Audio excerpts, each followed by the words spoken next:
Vamos a tener un momento de oración antes de comenzar la clase.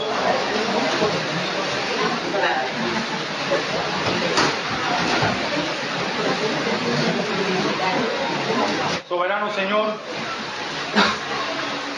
nosotros estamos aquí delante de ti, delante de tu bendita presencia, con el gran motivo de darte toda la gloria y toda la honra que solo tú eres digno y solo tú mereces. Gracias por darnos la oportunidad de acercarnos a ti por medio del sacrificio de nuestro Salvador Jesucristo y poder deleitarnos en escuchar tu palabra. Oh Señor, alimentanos en esta mañana. Ayúdanos a poner nuestra mente, oh Dios, dispuesta para escuchar lo que tienes que decirnos. Y que tu palabra, con el poder de tu Espíritu Santo, sea la que edifique nuestros corazones. En Cristo te oramos y te suplicamos por estas cosas. Amén. Bien, mis hermanos, continuamos dando la clase de síntesis del Nuevo Testamento. Y continuamos con el estudio de las cartas del apóstol Pablo. Hemos venido estudiando el tema de las cartas carcelarias, conocidas como cartas de la cautividad del apóstol Pablo. ¿Alguien recuerda en la clase pasada cuál de estas cuatro cartas? Bueno, ya ven que en la diapositiva, corre hacia atrás, ahora, las dos primeras que se dieron, ya saben cuál es la que se va a dar hoy, pero las dos primeras que se dieron, ¿saben cuál? Exacto. Y de estas cartas de la cautividad, ¿saben cuál de ellas? Efesios, Filemón, una de ellas, y Filipenses. Bueno, hoy estaremos dando Colosenses y Filemón. No, Rebe, dale atrás montico todavía. ¿Por qué Filemón? Bueno, la carta de Filemón es considerada como un apéndice a la carta de los Colosenses, ya que ambas fueron escritas por Pablo en el mismo lugar y en las mismas circunstancias. Y fueron enviadas también por el mismo mensajero, quien fue Tíquico, quien la llevó a la ciudad de Colosas. Y una fue dirigida a la iglesia que estaba en Colosas y otra al hermano Filemón. Así que es interesante para nosotros estudiar estas dos cartas de una manera conjunta, aprovechando así las circunstancias que les rodearon, ¿verdad?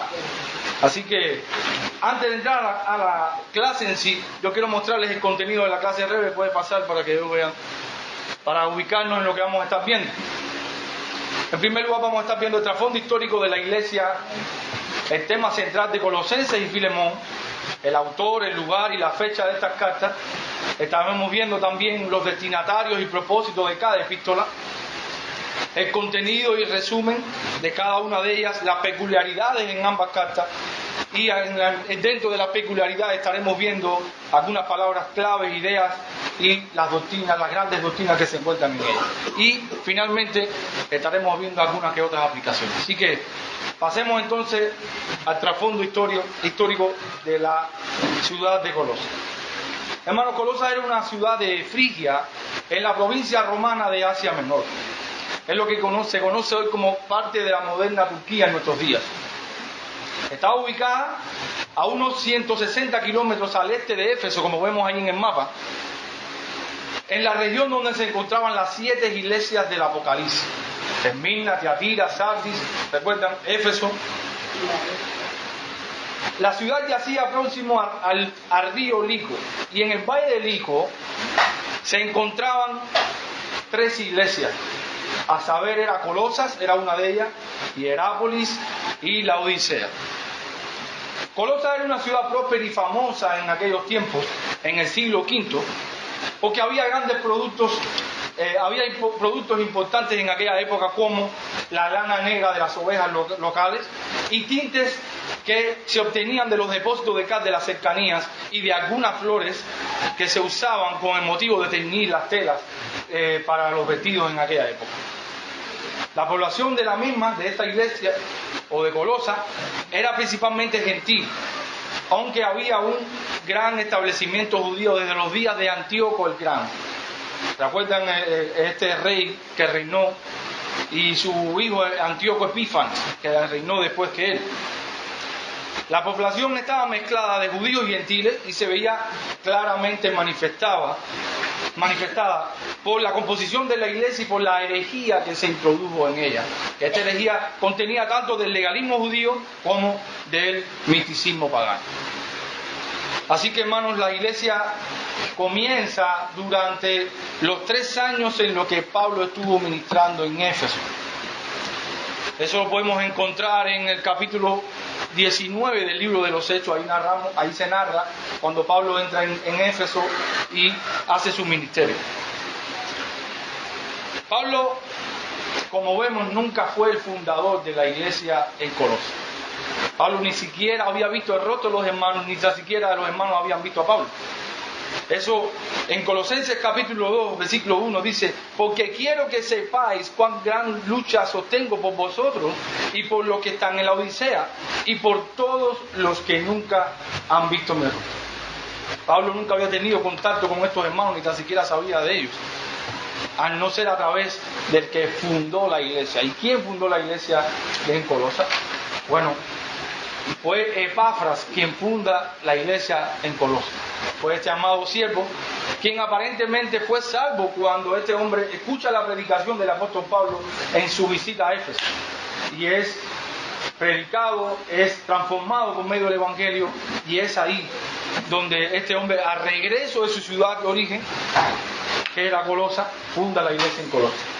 Así que Epafras fue el que fundó la iglesia en Colosas. Ahora, varios años después, es decir, 4 o 5 años después aproximadamente de que la iglesia es fundada, una peligrosa herejía se introduce en ella, y del cual vamos a estar hablando más adelante por respecto a esta herejía. Pero ahora vemos que Epafras estaba tan preocupado por esta herejía que él hace un largo viaje desde Colosas, como se dan cuenta, Colosas está aquí, hasta Roma, para encontrarse con Pablo y darle detalles sobre el asunto de esta herejía que se estaba encontrando en Colosas. Pero Pablo, algo que nos sorprende, hermanos, es cómo Pablo en la carta le escribe a estos hermanos de Colosas por el amor y la solicitud que tenía Epafras por ellos. Por solo citar un texto en el versículo 12 del capítulo 4, dice: os saluda Epafras, el cual es uno de vosotros, siervos de Cristo, siempre rogando encarecidamente por vosotros en sus oraciones, para que estéis firmes y perfectos y completos en todo lo que Dios quiere. Porque de él, yo Pablo, doy testimonio de que tiene gran solicitud por vosotros y por los que están en la Odisea y por los que están en Hierá. Ahí, hermanos, Pablo prácticamente fue impactado también por el amor de Epafras hacia esta iglesia, y nosotros, la verdad, también debemos ser impactados y imitar este amor, esta solicitud por los hermanos nuestros también, y por los que están en otras iglesias también. Así que, entonces, Epafras fue el que funda la iglesia en Colosas. Ahora, habiendo visto el trasfondo histórico de la ciudad de Colosas y su fundación, pasemos entonces a ver los temas centrales de la carta. Y el tema central de la carta de los Colosenses, hermanos, es evidente. Es la grandeza y supremacía de nuestro Señor Jesucristo, en quien mora toda la plenitud de la deidad, y quien controla y sustenta todas las áreas de nuestra vida y del universo. Hermanos, durante el apreciamiento de Pablo en Roma, la mente de Pablo estaba tan ubicada en la grandeza de Cristo. Eso se ve claramente reflejado en la carta de los Efesios, se ve también en la carta de los Colosenses, pero principalmente en la carta de los Colosenses. Hay una razón en particular por la que Pablo exalta más la belleza de la grandeza y la supremacía de nuestro Señor Jesucristo. ¿Y por qué? Bueno, era, hermanos, para combatir y refutar esta herejía que se había introducido en él. Esta herejía, hermanos, quitaba a Jesucristo de su lugar como el único mediador entre Dios y los hombres, y ponía en el lugar de Cristo una serie de reglas y filosofías que lo que hacía era que esclavizaba al hombre en un pensamiento místico y religioso. De ahí que Pablo hace eficaz el Evangelio en rebatir esta herejía que se encontraba en Colosas. Hermanos, nosotros vemos claramente, hermanos, que para refutar cualquier falsa enseñanza, la proclamación clara de la persona y la obra de Cristo es suficiente, es eficaz.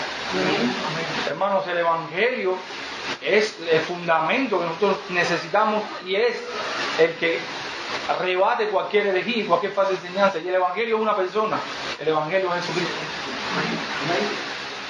Ahora, no sé si recuerdan algunos de ustedes que nuestro pastor ha venido enseñando en la exposición de esta carta una fórmula que nos recuerda precisamente esto. Esta fórmula es lo que Pablo quiso poner en la mente de los colosenses. Si alguien la recuerda, alguien nos la puede decir. Cristo más nada es igual a todo. Todo menos Cristo es igual a nada. Amén. Eso es lo que Pablo quería poner en la mente de estos hermanos. Por eso es que Pablo no entra en ningún detalle para dar evidencia de esta falsa enseñanza, sino que él provee la respuesta positiva. Cristo es lo único que necesitamos para nuestras vidas. Amén. Así que, por eso es que Pablo, en su misma carta, en el capítulo 2, versículos del 8 al 10, él les recuerda a los hermanos, producto a esta herejía y el Evangelio, este texto que dice: mirad que nadie os engañe por medio de filosofías y huecas sutilezas, según las tradiciones de los hombres, conforme a los rudimentos del mundo y no según Cristo. Porque en Él habita corporalmente toda la plenitud de la deidad, y vosotros estáis completos en Él, que es la cabeza de todo principado y de toda potestad. No necesitamos tener contacto y adoración con los ángeles, no necesitamos una experiencia nueva, solamente Cristo. Ese es el fundamento para la vida plena y la satisfacción y la santificación de nuestras vidas. Amén. Así que el tema central de Colosenses es eso, la preeminencia de Cristo. Cristo es preeminente, Cristo es suficiente. Amén. Así que veamos entonces el tema central de la carta a Filemón, ya que estamos estudiando en conjunto estas cartas. Y el tema central de la carta de Filemón, hermanos, esto es una carta de un solo capítulo. Y es tan sencillo poder ver el tema central de ella. Y era una recomendación de Pablo a favor de Onésimo, el esclavo prófugo de Filemón, para que éste lo perdone y lo reciba de vuelta. Ahora no como un esclavo, sino como un hermano en Cristo. Durante el momento en que Pablo estaba preso en Roma, aparte de Epafrodito, de Filipos, Epafras, de Colosa, Pablo recibió muchas visitas de colaboradores suyos, topándose así incluso con Onésimo, este esclavo que aparentemente, después de haberle robado a su amo, choca con la predicación del apóstol Pablo y este hombre es transformado, es convertido. Y eso es lo que hace Pablo, proveer, facilitar el regreso de Onésimo con Filemón. ¿Quién era Filemón? Bueno, era un cristiano próspero de la ciudad de Colosa, que era el amo de Filemón. Y aparentemente él huye después de haber agraviado a Filemón, pero la gracia de Cristo lo alcanza y lo transforma. Y eso es lo que hace Pablo, mediar entre ellos para que facilitar el regreso de Onésimo a Filemón. Así que es sencillo el tema central de su carta. Ahora, en cuanto al autor y lugar y la fecha de escritura, hermano, de estas cartas, es claramente al leer los primeros versículos de cada epístola que nos damos cuenta que Pablo es el autor. Dice Colosenses en su versículo 1, capítulo 1, Pablo, apóstol de Jesucristo por la voluntad de Dios. Y en cuanto a Filemón, Pablo, prisionero de Jesucristo. Es Pablo que, obviamente, el Espíritu Santo es el autor de la Escritura, pero Pablo es el que escribe esta carta. Es evidente. Como ya vimos, Pablo estaba preso en Roma, ese es el lugar donde se encontraba. Y en el tiempo en que él escribió estas cartas fue alrededor del 60 al 63 después de Cristo. Es en ese momento donde Pablo escribe estas 4 cartas. Filemón, Colosenses, Efesios y Filipenses. Y ahí que estas cartas son llamadas, como mencionamos al principio, cartas de la cautividad o cartas carcelarias del apóstol Pablo. ¿Quieres decir algo más? No, quería ahora decir que no era tan fácil en la mente de una persona el tema de la esclavitud, porque el esclavo en el mundo romano era llamado una rex, es decir, era una cosa, exactamente, menos que un objeto. Es decir, que el amo podía descuartizarlo, picarlo en pedacitos, hacer lo que quisiera o algo, y si no había problema legal ninguno, porque tú tenías, eso era un vaso, era una cuchara, era un zapato, un esclavo. Entonces, de ahí el propósito. Claro, pero es una cosa tan fácil. No, perdónalo.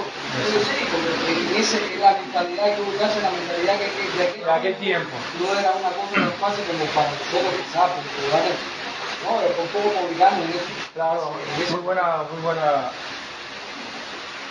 Nada, que yo iba a decir lo siguiente, que en aquel momento, como venían una pista de teología, toda esa gente de esa área, era una pista de teología, con otros dioses paganos que se implementaron con el cristianismo después.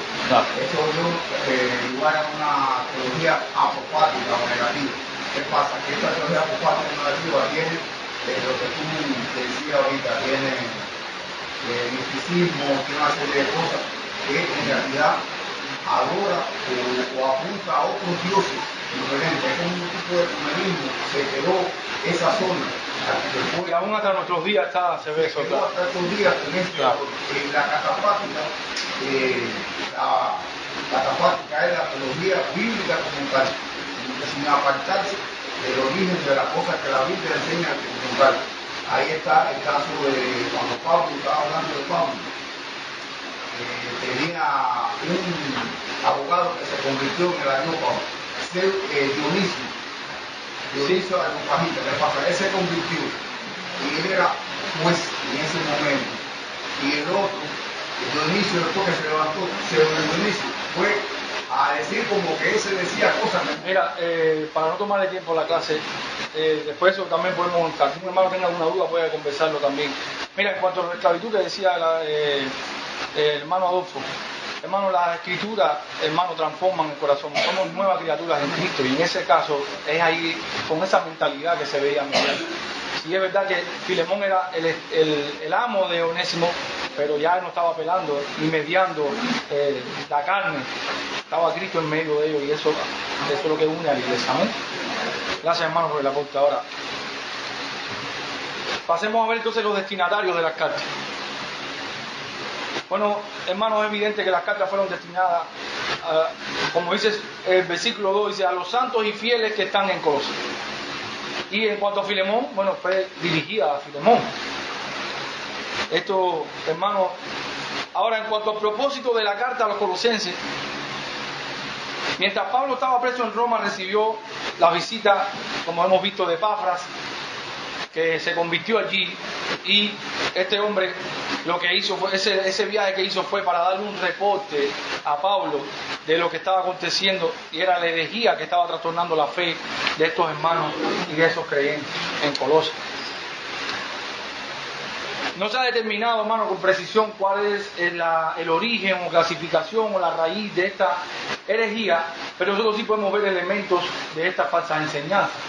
Y esos elementos, hermanos, el ritualismo, el ascetismo y el misticismo, como hemos venido por medio de la predicación de la carta de nuestro pastor, que lo vemos ahí en los versículos, para los que copian pueden anotar. Ahora, una pequeña reseña de cada una de estas, en detalle. El versículo 16 dice, del capítulo 2, por tanto, nadie os juzgue en comida o en bebida en cuanto a días de fiesta, lunas nuevas y días de reposo. Y esta falsa enseñanza, mis hermanos, insistía en la observancia, como estamos viendo ahí, de días y épocas sagradas y obediencia a las formalidades religiosas y a la ley moral. Hermanos, esta obediencia se usaba como medio para ganar el favor del Señor. Nosotros vemos que claramente allí es posible que hubiera elementos de judaísmo farisaico detrás de esa enseñanza, ya que la población era mezclada entre gentiles y judíos. ¿Entiendes? Entonces, viendo esto así, hermanos, nosotros hoy, gracias al Señor, que tenemos la palabra de Dios y nos enseña a través de su palabra que Cristo es suficiente, el Evangelio, no a través de la obediencia a la ley nosotros alcanzamos favor, ya Cristo lo ganó por nosotros en la cruz de Calvario. El ascetismo, en el versículo 20 al 21, dice, pues si habéis muerto con Cristo en cuanto a los rudimentos del mundo, ¿por qué como si vivieseis en el mundo os sometéis a preceptos tales como no manejes, ni gustes, ni aun toques? Hermano, esta falsa enseñanza o esta doctrina filosófica promovía la autodisciplina, negando los apetitos naturales del cuerpo humano, incluyendo la abstención de ciertos alimentos y bebidas, con el fin de conseguir supuestamente una perfección o un estado espiritual más alto, en fin, una total purificación del alma. El pastor nos enseñaba en la predicación que los monjes practicaron eso. Me aíslo del mundo, el mundo es malo, el mundo me afecta y ellos no saben que la maldad estaba en sus corazones, por más que te aíslo. Gracias al Señor, Él es el que cambia y nos hace nuevas criaturas en Cristo, transformando y circuncidando nuestro corazón. Así que no necesitamos aislarnos, no necesitamos, ¿verdad? Necesitamos a Cristo. El misticismo. En el versículo 18 dice: nadie os prive de vuestro premio, que es Cristo, afectando humildad y culto a los ángeles, entremetiéndose en lo que no ha visto, vanamente hinchado por su propia mente carnal. Y esta otra, hermanos, hablaba de visiones y revelaciones que solo los iluminados o iniciados alcanzaban estos estados místicos o experiencias personales, lo cual iba acompañado del culto a los ángeles. Esto conducía a estas personas a una cierta élite o aristocracia espiritual. Es decir, no se basa solo en una creencia racional como nos provee la Escritura, sino en vivencias personales, éxtasis, iluminación, contemplación. Dios me dijo, Dios me habló, tengo algo para ti. Hermano, eso ha afectado hasta nuestros días en muchas iglesias, y muchos de nosotros salimos de iglesias así, donde se vive una vida cristiana práctica mística. Y hermano, otra vez más, ahí el tema central, de ahí que Pablo nos da la razón para contrarrestar esta herejía. Cristo es suficiente, Cristo es preeminente. Amén. Así que ese es el propósito de la carta, era contrarrestar esta herejía. Ahora veamos el propósito de la carta a Filemón, y es sencillo, una vez más, es muy pequeña esta carta, un solo capítulo como habíamos hablado, y era facilitar el regreso de Onésimo con su amo Filemón, el tema central y el propósito de esta carta, ¿verdad? Y eso es sencillo, hermano. Con solo leer la carta, cuando ustedes lleguen a la casa, se darán cuenta que ese era el tema central y el propósito con que se escribió esta carta. Ahora, veamos el contenido de cada una de estas epístolas, para así mejor, a la hora de estudiar, para los que anotan o pueden tirarle una foto como está haciendo el hermano, a la hora de estudiar esta carta podamos ubicarnos. Como siempre, Pablo comienza cada carta con una salutación y una acción de gracia, luego ora por estos hermanos, le pide gracias al Señor por ellos. Y vemos que en el mismo capítulo 1 ya Pablo empieza directamente a hablarle de lo que quería hablarle. Cristo es preeminente, la supremacía de Cristo. Luego vemos el amor y la preocupación y la labor del apóstol Pablo por estas iglesias, mostrándole su amor y su solicitud por ellos. Vemos la libertad que en Cristo es comparada con la religión del hombre, hermano. La religión esclaviza, mas Cristo es el que da libertad, ¿verdad? Si creeres en Cristo, Él os hará verdaderamente libre. Y eso es el asunto que Pablo toca en este contexto. Vemos también la libertad, no significa que no haya reglas, las reglas de Dios para su pueblo. En ese texto es donde Pablo dice: hacer morir pues lo terrenal en vosotros, toda fornicación, ¿verdad? No porque somos libres ya voy a vivir mi vida aquí ahora. No, hermano, hay que vivir en una santidad, hay que vivir. Esto es importante, hermano, porque como decíamos ahorita, la autodisciplina es importante para el creyente. El crecer en santificación, eso lo demanda las Escrituras. Dios nos llamó para ser santos y sin mancha delante de Él. Amén. Y Dios ha establecido unos muros donde ahí disfrutamos libertad, ¿verdad? Amén. Eso es muy importante, mi hermano, que se aclare. Hay muchas personas que piensan que el cristianismo es libertad más de la manera en que creemos nosotros, que sabemos que Dios a los que ha dado salvación, esa salvación nadie la puede quitar. Nosotros hemos sido salvos y hemos venido a libertad, pero una libertad que nos lleva a acercarnos a Dios y no a hacer lo que nosotros queremos hacer. Porque hay personas que dicen: entonces ustedes usan la libertad que da Cristo para pecar, porque la mentalidad de ustedes es que al fin y al cabo ustedes van a ser salvos. Eso es un error. Amén, amén. La persona que piensa que en Cristo puede pecar y hacer lo que quiere hacer, y de tal manera, aún haciendo eso, va a recibir salvación, posiblemente esa persona no sea ni siquiera una persona salvada. Porque la persona que ha venido a Cristo, que ha experimentado la verdadera libertad que da el Evangelio, mi hermano, esa persona lo que anhela es todos los días alejarse más y más del pecado, con el único propósito de honrar y glorificar a Dios. Esa es la libertad que da Cristo. Amén. Ahora yo sé lo que es malo, sé lo que es bueno, pero yo voy a usar esa libertad que me ha dado el Señor para acercarme a Él y no para alejarme del pecado. Así. ¿Alguien quiere faltar algo más? ¿No? Bueno, pasemos entonces a el contenido de Filemón. Bueno, es breve también, como hemos hablado. Pablo saluda a este hermano, su amado hermano Filemón, le muestra el aprecio por él, que tenía por él. Pablo intercede ahí, ese es el propósito, intercede por Onésimo y al final hace una que otras observaciones finales. Así es, ahora pasemos entonces a ver las peculiaridades de ambas cartas. Ahí vamos a estar viendo algunas palabras o ideas claves de estas cartas y algunas similitudes con Efesios. Se ha dicho que Efesios es casi como que la misma carta de una de la otra, pero vamos a ver algunas similitudes de ellas y también tiene algunas que otras diferencias. Bueno, ambas cartas enfatizan los términos plenitud y misterio. También habla que la sabiduría y el conocimiento forman parte del desarrollo del pensamiento de la carta. Ambas se exponen sobre los principados y potestades, tanto malignos como benignos. ¿Se acuerdan del gran capítulo de Efesios, capítulo 6? ¿Verdad? Nuestra lucha no es contra carne ni sangre, ¿verdad? Tenemos que equiparnos con la armadura de Dios, que es la palabra, el apresto del Evangelio. Ahora, las diferencias entre ellas. Bueno, Colosenses está dirigida en contra de una falsa enseñanza en una situación local, mientras que Efesios es aplicable a la Iglesia universal. Colosenses es una carta polémica demandando solicitud, mientras que Efesios es de un espíritu pacífico en una atmósfera de calma, alabanza y acción de gracia. Aunque Efesios también tiene una parte práctica y aplicativa que el Evangelio le demanda también. Colosenses pone de Cristo como cabeza del universo, mientras que Efesios pone a Cristo como cabeza de la iglesia. Ahora, en cuanto a Filemón, su peculiaridad. Esta carta es peculiar, hermanos, como yo puse allí, ya que es única en todo el Nuevo Testamento. ¿Y por qué? Porque se ocupa solamente de un asunto privado. La misma no contiene una exposición doctrinal. Su valor consiste en el hecho de que ofrece una lección objetiva del cristianismo práctico. En fin, la carta de Filemón es un modelo del perdón y de la cortesía cristiana. Y esto ahora lo vamos a ver más detalladamente cuando veamos las grandes doctrinas entre ellas. Ahora, veamos las grandes doctrinas de ellas. Bueno, Pablo nos muestra allí la deidad de Cristo. Colosenses capítulo 2, hermanos, es uno de los textos famosos para dar la evidencia de la deidad de nuestro Señor Jesucristo.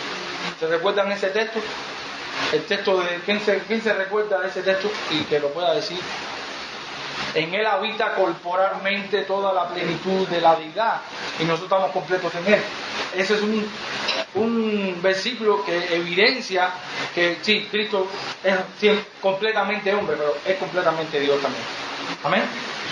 Nos muestra también Pablo la reconciliación por medio de Jesucristo, la redención, la elección, que es lo que hay. Y en la elección, ese texto de 3:12 dice: vestidos pues como escogidos de Dios, santos, amados, ¿verdad? Dios nos escogió de antes de la eternidad, hermano, para que seamos vasos de honra para su gloria. Vemos también el perdón en Colosenses 3:13. La naturaleza de la iglesia, que somos un cuerpo y Cristo en la cabeza. Y Pablo, en su capítulo 2, él refuta la herejía de Colosas con la enseñanza cristocéntrica, cristológica. Básicamente, esa es una de las grandes doctrinas que podemos ver en ella. Ahora, en cuanto a Filemón, aunque no es una carta teológica, Filemón contiene cuadros más perfectos, mis hermanos, para tratar el tema del perdón. Esta carta se encuentran todos los elementos que intervienen para hacer necesario esto, el perdón entre los hermanos. Uno de los temas, hay varios versículos con respecto y textos con respecto al perdón. Uno de los que me viene a la mente más famoso es Mateo capítulo 18. Si tu hermano peca contra ti, estando tú y él solo, repréndele. Si te oyere, has ganado al hermano, ¿verdad?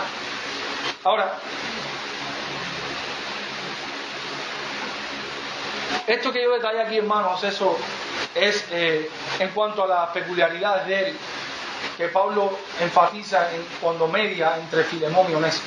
En primer lugar vemos la ofensa, lo que le hizo Onésimo a Filemón, ¿verdad? La compasión, la intercesión de Pablo, la sustitución del favor de lo que había agraviado, la restauración del antiguo favor, ¿verdad? Y la elevación a una nueva relación entre ellos. Hermano, yo estudiando esta carta me venía a la mente cómo se pudiera ver a Cristo en medio de la carta de Filemón. Porque esto es una carta única y lo que nos enseña es algo práctico, sí, de perdón, pero más allá de eso, hermano, yo meditaba, wow, Pablo hizo de posición de mediador ante el medio de él. Eso es lo que hizo Cristo por nosotros, hermano. Nosotros ofendimos a Dios desde el huerto de Edén y por ahí, de allá para acá por nuestro pecado. Y eso es lo que ha hecho Cristo. El Señor se compadeció a nosotros. El texto Juan 3:16, de tal manera amó Dios al mundo que envió a su Hijo. El Señor intercedió por nosotros. ¿Quieres decir algo?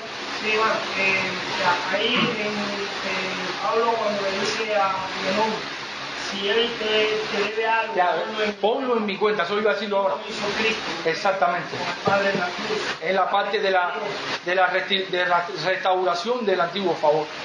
Eso es lo que hizo Cristo por nosotros, mi hermano. Y también la obra que Dios hizo en estos dos hombres. Porque Onésimo huyó. Me parece que Filemón era un hombre bien cruel. Para esto mismo. Pero él se convirtió y Dios hizo una obra en Filemón. Pero Dios también hizo una obra en Onésimo. Claro. Y Pablo apela a la obra que había hecho Dios. La providencia de Dios actuando, hermano. Es decir, que había un cambio grande en la vida de estos dos hombres. Y ya no se recibe, te lo voy a volver a ti, te lo envío, pero recíbelo ya no como el cruel amo que tú eras, recíbelo como el hombre de Dios que amén, amén, amén. Y como un hermano tuyo ahora. Dice, para esto mismo seguro se ha apartado la providencia de Dios. ¿Para qué? Para que tú lo recibas ahora como una nueva criatura. Como una nueva criatura. Amén, hermano. Entonces, es maravillosa esta carta. Un detalle, un clic, no le estoy dando crédito a nuestro pastor Roy, pero él predicó esta carta y parte de ella en la IBCJ y se encuentra en YouTube parte de este sermón, que de hecho la predicó aquí también. Entonces, hermanos, esas son las peculiaridades de Filemón, pero más allá de esta restauración entre estos hermanos, nosotros vemos que Cristo está presente, el perdón, Cristo me dio por medio de nosotros. Así que, finalmente, hermanos, veamos unas aplicaciones de la carta. Bueno, hermanos, ¿qué nos enseña la carta? Muchas cosas, pero prácticamente, ¿qué nos enseña? Bueno, nos enseña, hermanos, lo inclinado que está nuestro corazón a caer en la religiosidad, a apartarnos de Dios y descuidar nuestra relación con el Señor. Ciertamente a veces nosotros hacemos énfasis en las cosas materiales que Dios nos regala para que las disfrutemos para su gloria, pero terminamos desarrollando la satisfacción en ella y no en Cristo, que es nuestro Señor. Así que esto es una de las cosas que nos enseña Colosenses, nos amonesta. No, cultivemos nuestra relación con nuestra dependencia con el Señor y no de las cosas que recibimos de su gracia conmigo. Lo otro que nos enseña también, hermanos, es a preocuparnos y sentir más por el reino de los cielos y el reino de nuestro Señor Jesucristo.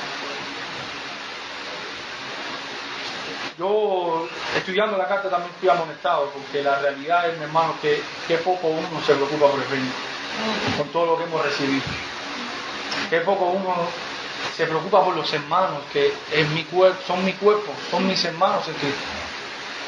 Y a la luz de eso, yo desarrollé algunas que otras preguntas, más unas que se encontraban en la clase.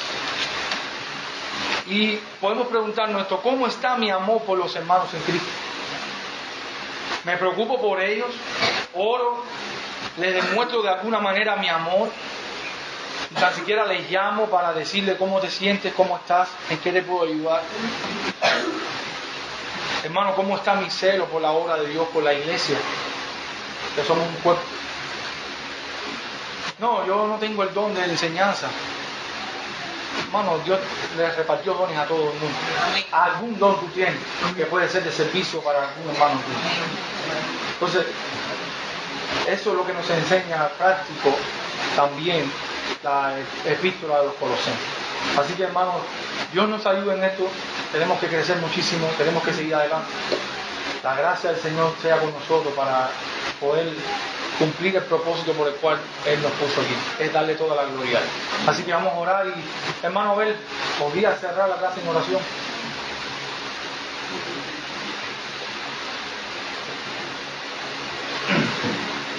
Señor, te damos gracias en esta mañana al ser tan beneficiadas nuestras almas por medio de la exposición de la carta.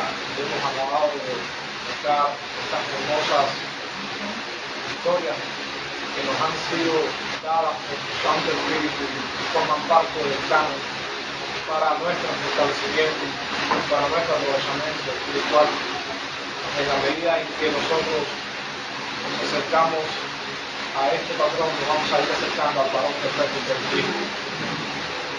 Gracias porque hoy, como en ese tiempo,